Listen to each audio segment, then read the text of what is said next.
Okay, I know I promised a new video every week, and I'm really sorry about last week. I just was in Washington, and things were crazy, and I wasn't able to film and edit and upload, so I'm gonna make up for it this week, and I'll just try and be super funny.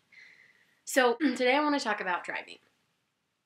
So, I'm 19, and I've had my license for 3 years, and in those 3 years, I haven't really had any major problems, but I've had a lot of minor incidents.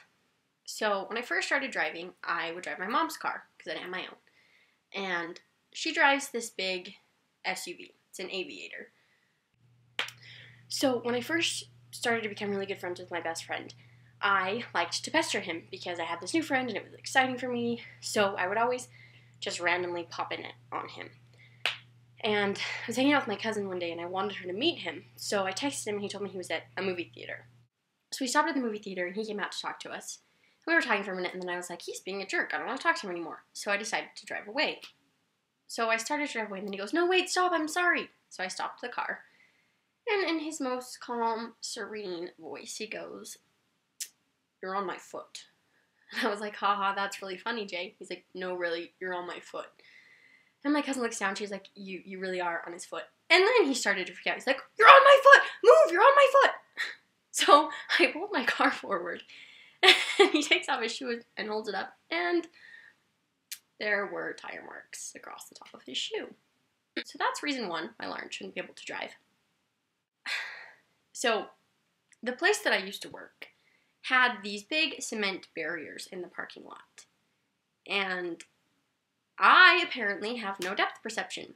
So I'd be driving along, and all of a sudden, wham! Right into the cement wall. Sorry about your car, Mom. I probably did that 5 or 6 times. Dented the license plate. It's no big deal. So not only did I run her car into a cement barrier, I also ran it into a pole at the gas station. Really, Mom. Sorry about your car. And it didn't do a whole lot of damage. It just left a lot of white paint on the side of her car. Apparently, if you turn, you can hit things with the side of the car. I didn't know that. Fascinating. Then probably the worst thing that I've done has to do with another person.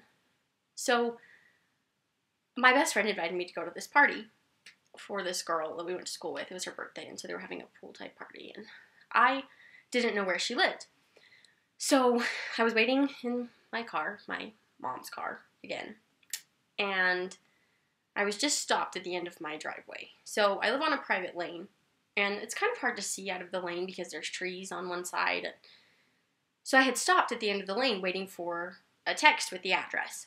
So I got the text and I read it and I responded, and then I started to inch forward so that I could pull out of the lane. And I pulled forward and then stopped, and all of a sudden there's this thunk. I'm like, oh my goodness.